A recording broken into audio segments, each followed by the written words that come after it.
Salah satu persoalan serius dalam kehidupan manusia adalah bagaimana kita dapat mengenal Allah secara benar.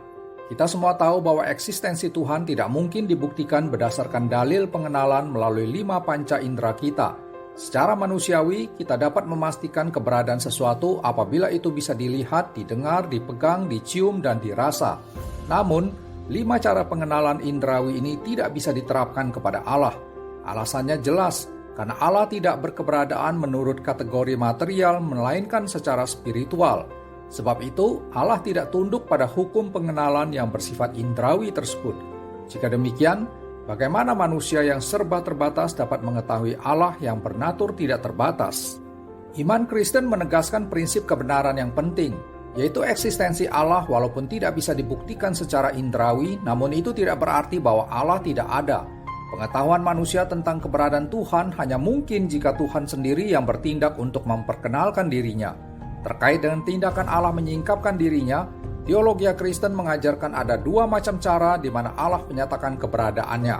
Kedua cara tersebut dikenal dengan istilah wahyu umum dan wahyu khusus.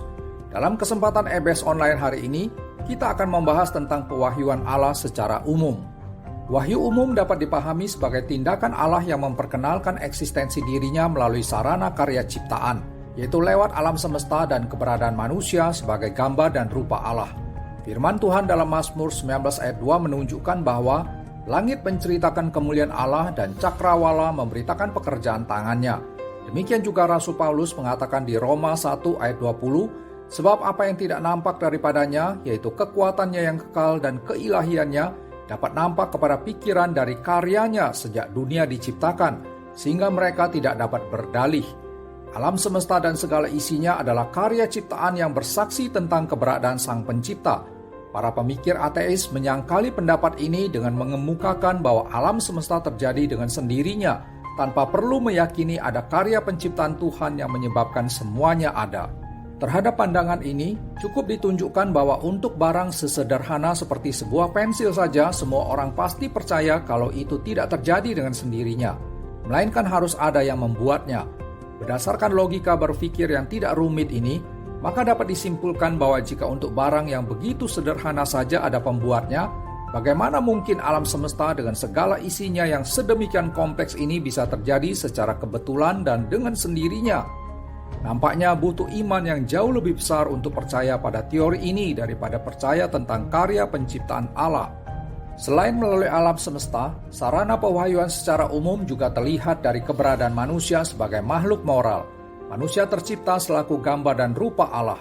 Konsekuensinya, tentu saja ada prinsip-prinsip moralitas yang mencerminkan natur moral Tuhan yang tertanam dalam hati manusia.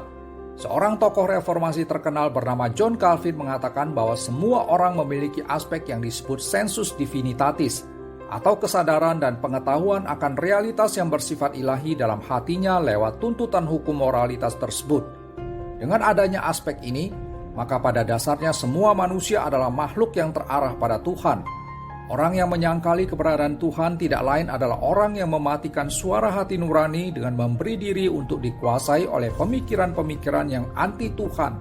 Pengenalan manusia akan Tuhan lewat sarana wahyu umum adalah pengetahuan yang bersifat umum juga tentang Tuhan. Kebenaran yang bisa diketahui mengenai Tuhan adalah hal-hal yang terkait dengan keberadaan, keilahian, kekuatan, dan kekekalannya. Melalui pewahyuan yang bersifat umum ini, maka konten pengetahuan umum tersebut tersedia bagi semua orang secara tanpa terkecuali. Alam semesta, anugerah umum, dan hati nurani manusia bersaksi untuk semua orang tentang kemuliaan dan pekerjaan Allah. Dengan kata lain, tidak ada satu orang pun yang tidak memiliki pengetahuan akan Tuhan.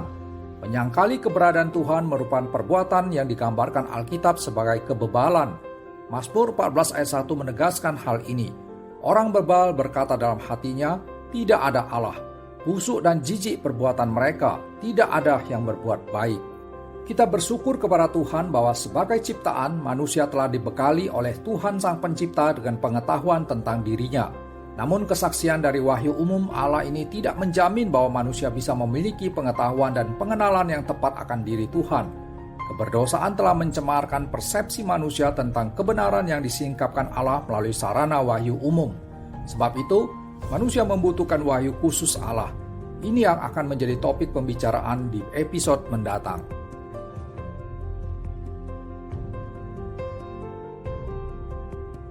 Mari kita berakar, bertumbuh, dan menjadi dewasa dalam iman melalui belajar kebenaran firman Tuhan.